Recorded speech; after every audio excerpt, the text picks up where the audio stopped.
Well, hello, good afternoon, ladies. Hello, thank you. All right, first I want to start with, as we think about momentum, talking a little bit about retention. What are some innovative benefits of perks that have proven successful in retaining your top talent at your companies? And we'll just kind of go down the line. Can you hear me? Am I on? Okay, great. So thank you for the nice welcome. One of the things that we've done when I've worked in just different organizations, you know how you do a campaign for your clients? These are the people that we're going to look for. These are the people that we service, and we want them to be part of the family, of the organization's family.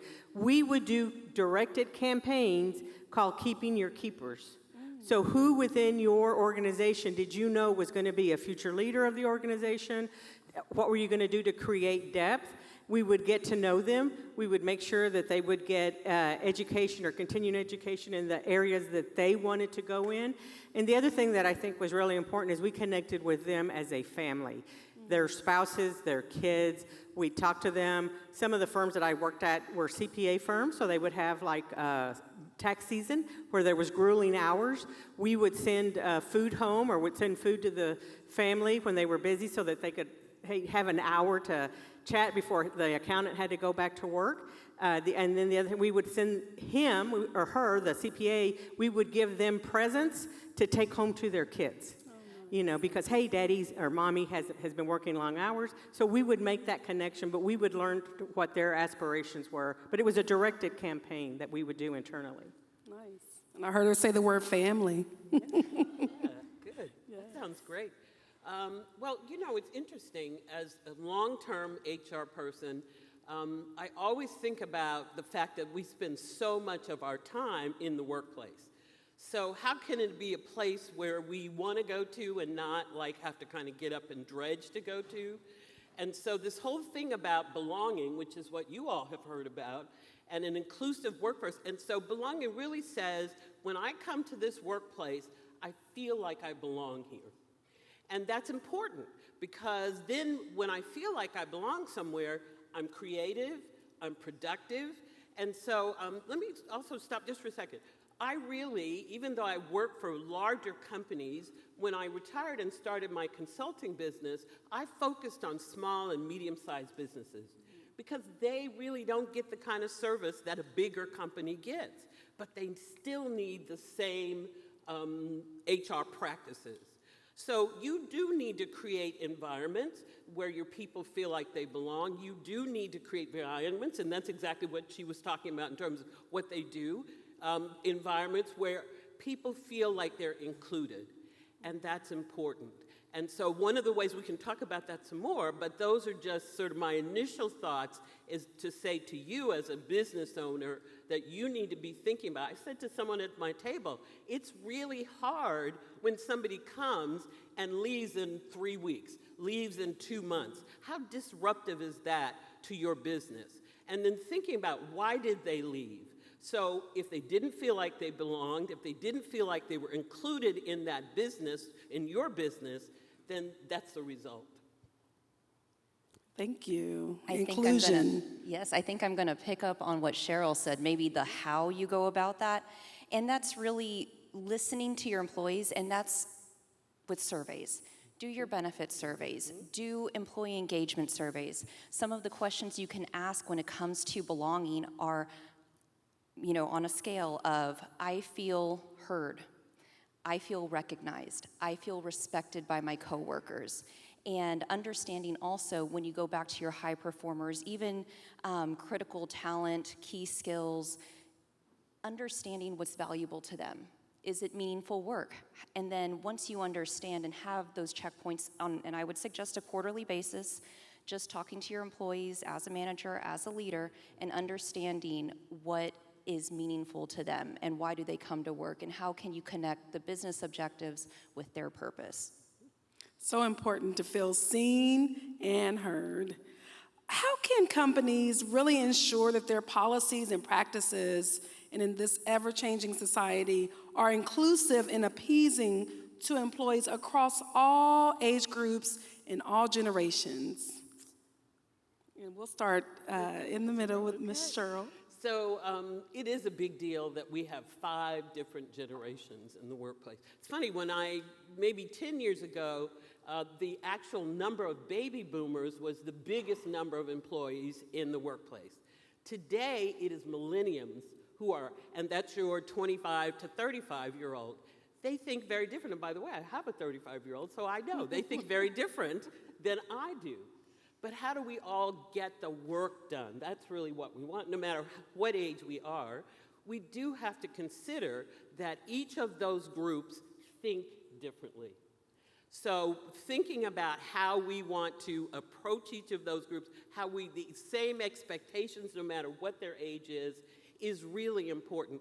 Now, one of the things I really want to say last but not least is I know you're busy because I'm a small business owner.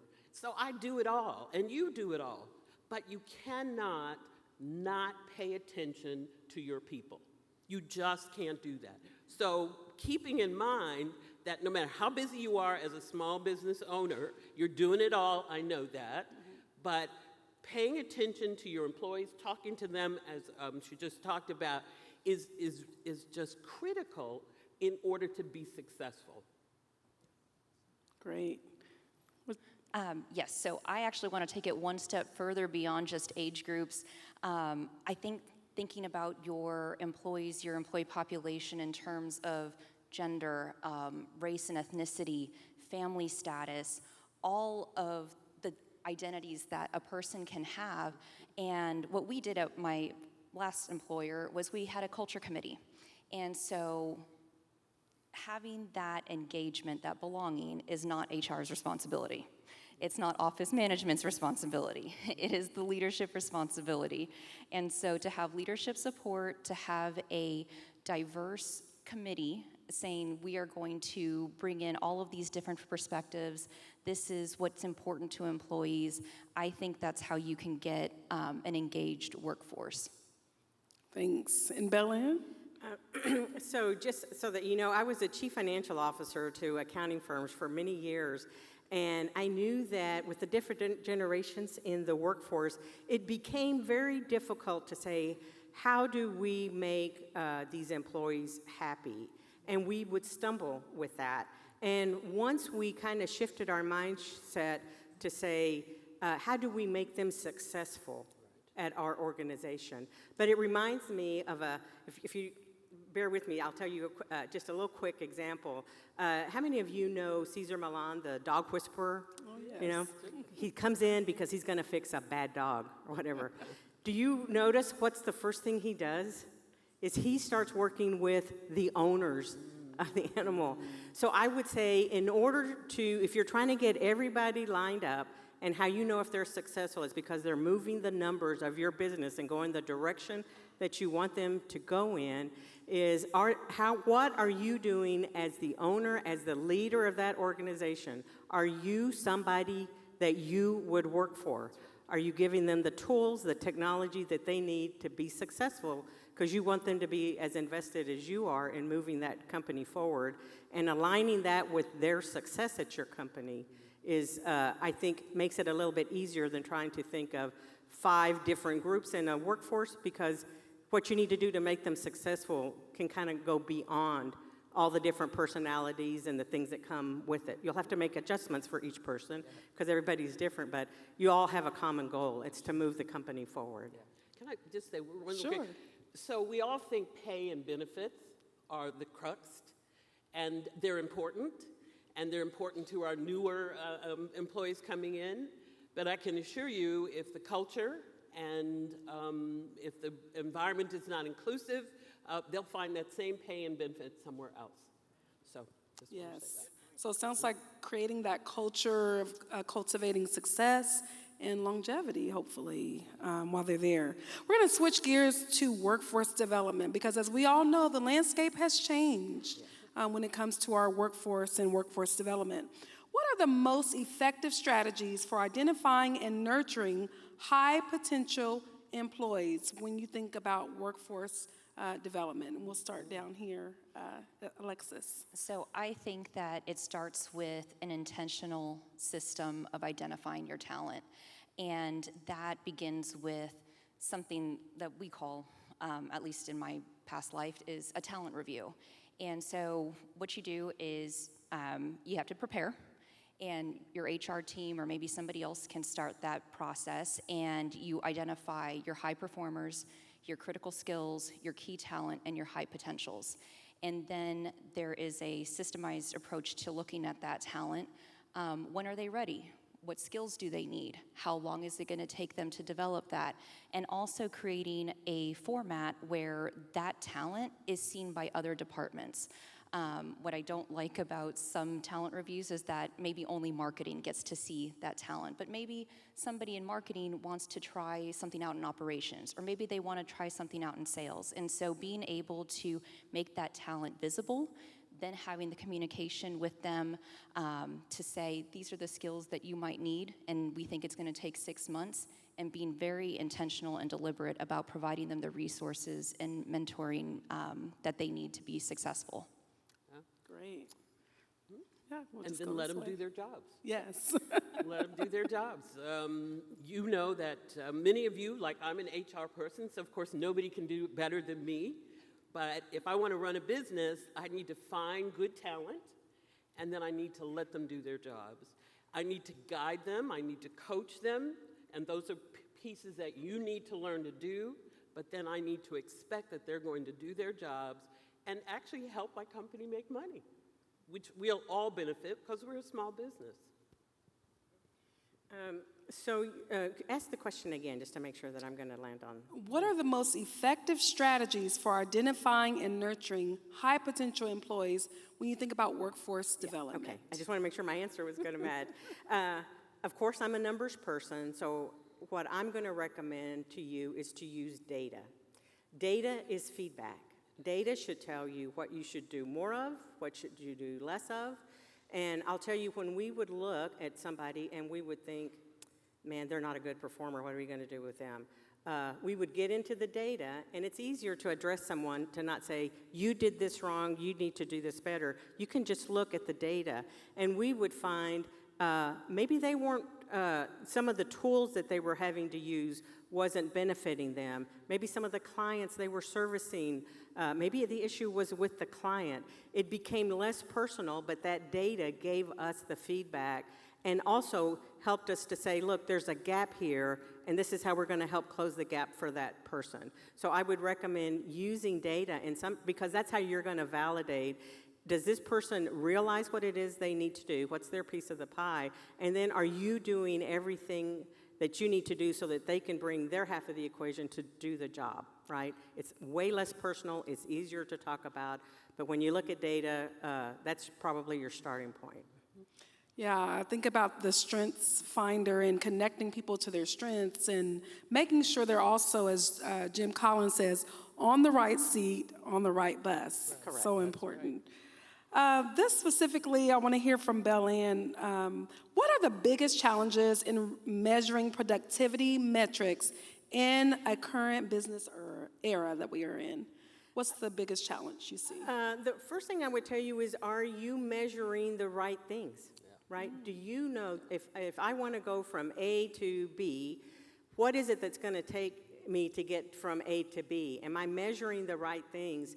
And I've walked in before and consulted with companies where they had like 30 measures. We're measuring these 30 things. You really only need like 7, 10 maybe. And you have to be sure that what you're measuring is aligned with your overall strategy. You know, it goes back to what I'm saying about data is feedback.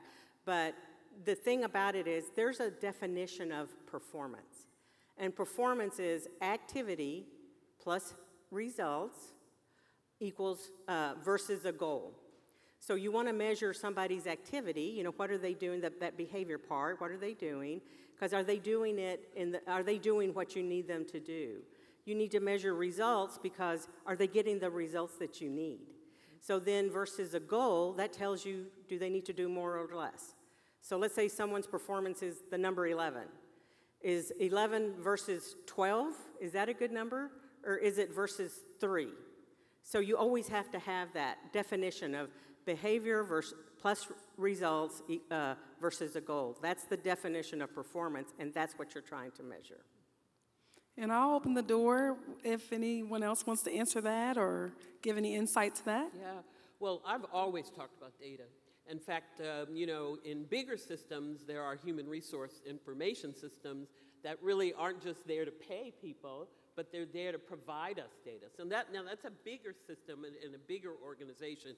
But the bottom line is data is very important to use, one, for growth in your company, and two, to retain your people. Yes, I like what you said, Bellman. It's about measuring inputs and the right inputs to understand the outputs. I think also in this era is, I think maybe for small to medium-sized businesses to embrace technology, because if you have bad data, I mean, what are you going to do for your business? So really utilizing technology and setting that up correctly so that you're getting the right input. Well, I'll just add quickly because this was at a 120-person CPA firm, and we did balanced scorecards, right? And people would say, oh, I don't have the time to do all those measurements and update all that. It took us 30 minutes to do, and then we would meet with everybody, and then if someone is doing well, you're reinforcing them. They're going to feel more positive. They're going to feel more engaged. They're going to be for the company. And what we would find, the ones that didn't do well, despite several months of coaching or even years of coaching on some of these people, they would fire themselves. They knew they couldn't do it, and they would go somewhere else. Thank you. Can we give these ladies a round of applause? And we have a few minutes, and I'm looking at, do we have some time maybe for some questions from the audience? Does anyone have any question? When you think about a challenge with retention or workforce development with your team, your company, any questions or comments? Well, you all did such a great job, I guess. Oh, we do have a question over here. Go ahead, and if you want to just, oh, okay. Yell out. Come on up. Oh, no, I'll just go back here. No, I had a question about, since the pandemic, the relationship dynamics in companies, the relationship between employers and employees has changed. My background is conflict resolution, a mediator who has seen how mediation doesn't always help because people still walk away like this, getting a real resolution, but how do you handle conflict in the workplace today that doesn't create, a loss of somebody or doesn't cause somebody to leave because they just couldn't get to the heart of the situation, they couldn't resolve it, and that's driving people away for whatever their needs are? Go ahead. Yeah, I'll start, and then I'm sure. Let me just say this. We can't predict what's going to happen when we intervene. But what we must do is intervene. So we can't allow the conflict to continue because it not only between, say, two people, but spreads throughout your work. So you have to deal with it. And what I find is people are uncomfortable dealing with that conflict. But if you're uncomfortable, then find somebody who can, bring them in, and let them. I can't promise that folks will stay, but I can promise the conflict gets resolved. And that's what's important because, again, we need to get work done here. The ruler that we always used whenever there was conflict, whether it be among employees or partners, the question is, what is best for the company? When you put the conflict up against that question, we would let them figure it out. So let's say they both had a great solution over what they were having an argument about, and we'd say, okay, let's try version A first and see if that works. Let's try version B next and see if that works. Because we wanted to respect the opinion. If it was a personality conflict, we would push it down. We would try not to reinforce that behavior. We would push it down. Y'all are professionals. Y'all go figure it out. If you can't figure it out, we're going to figure it out for you. It was that, and that's how we dealt with conflict. We tried to keep it a collegial, professional environment. So I think that, and I don't know how big of the organization maybe you're working with or that you're in, I really relied on my managers to be in touch with the employees. And something that's really important, I think, is to have core values. And I think one of those core values should be about positive relationships, being positive in the team environment, and if that is lived and breathed by your employee population, and if the managers are hearing that, they're communicating that to the employees, it's a very easy conversation to come back and say, hey, when you're snipping in this side G chat or this Teams thing and we're hearing you calling so-and-so manager a name, it's really easy to come back to that core value, whatever you want to define it as, and say, you're not living this, and you might not be a people fit. What can we do to bring you back in? You know, how can we make this a better fit? What's going on in your life? I'd like to just add something quick, because some of you may be the boss and the employee, right? So this is how you can use data, right? I fold a piece of paper in half, and how many of you heard working on your business versus working in your business, right? As you're working, this is where you can develop data for yourself. As you go through the week, write the things at work that you did on your business. I went networking, I met with these people, write that on the top of the half sheet. The part that says, I paid the bills, I worked on bookkeeping, I dealt with, whomever, these were in the business. When you start seeing that you have more things at the bottom, because you're not doing the things at the top that's moving your business forward, you need to start thinking about outsourcing that. Right. You need to contact a bookkeeper. You need to someone do the payroll. That's really, like I said, when the bottom half, I used to highlight things in yellow versus blue, and I said, I need to be in yellow.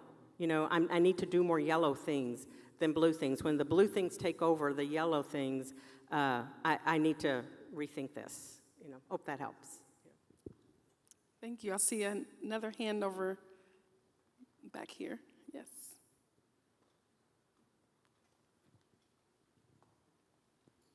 Thank you. I realized that I did not identify myself when I got up here earlier. I'm Councilman Greg Glover for the City of Cedar Hill. I have a question. It seemed that we were trending in a really positive direction over the past decade with incorporating everyone in the workplace. But because of the political climate, diversity has become a dirty word.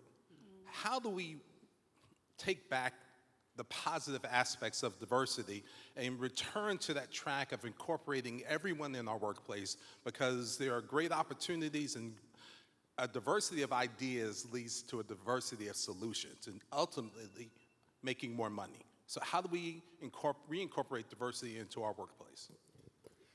I think that as Americans, we all want the same thing, right? What the argument is how you get there, right? But I would say focus on what do you have in common? And you'll realize that you probably have more in common than you don't. Focus on, hey, we used to like each other before election season. We used to have these conversations. But just remember that we're all American. We want what's best for our country, and it's an exchange of ideas about how we're trying to get forward. One thing that I would tell you is social media is very good at manipulating what people are thinking. And, I'm a big data person. You can tell when you look at the metrics that Facebook or Instagram or TikTok, what do they do? What's their goal? And their goal is to keep you engaged. What keeps you engaged? Emotion. What emotion keeps you on that site longer? Making you upset, making you mad, making you think somebody is different. When you realize their interest is not yours, then you need to step back. But I would say start with, what do you have in common? And then go from there. Because at the end of the day, I think we all want the same thing for our families and for the country. It's just about the way we're going about, how to get from A to B. It's a different approach. So I have been doing a lot of work in diversity, equity, and inclusion. And it's all been in the workplace, how to implement diversity, equity, and inclusion. If those words are offensive, then we won't use the words. But what we are going to do is use the concepts. We've already done that. I've talked about belonging. That came from DE&I. We all talked about inclusiveness. That came from DE&I. So what I want to make sure is the concepts that were pushed out by DE&I continue to be in the workplace. Equity, another word for equity is fairness. We've always talked about fairness in the workplace. So keep the concepts there, even if we have to change the name. And I'll give you an example. I'm the DE&I chair for the North Dallas Chamber. I hope I can say that. And it's a great, they're a great chamber. We changed our name from DE&I Experience to Impacting Inclusion. Same programs are going to happen again. So it's about the work. It's about getting the work done. It's about how we get the work done. It's about the relationships that we have with all these different people that we have in the workplace. But we still, and you say it so eloquently, we still got to get that work done, right? We got to get the work done in order to make money, in order for all of our families to exist. So I don't think it's going away because it's been incorporated into our workplaces. We just may not be able to use that particular term right now. Well said. I don't know if y'all are aware, but the Society for Human Resource Management, they really, I think it really upset a lot of HR professionals. They dropped the D out of DE&I. And so that was a very big public, maybe lack of support for diversity. But I think Cheryl's right. It's about the concept. And I think that we're all familiar with the concept. And you've heard me mention the term intentional. And so being intentional about our practices. Where are we finding our talent? Are we recruiting from the same colleges? Are we recruiting from the same high schools? Are we going with where we're comfortable? Being intentional about how we're looking at our workforce and trying to fill the gaps in diversity of family status, gender, race, LGBTQ status. So again, taking a step back, being intentional, and going out and finding those gaps, addressing those gaps. Well, that concludes our conversation. Let's give one more round of applause for our panelists. Yeah. Thank you, ladies, Thank you. for Thank you so helping much. us.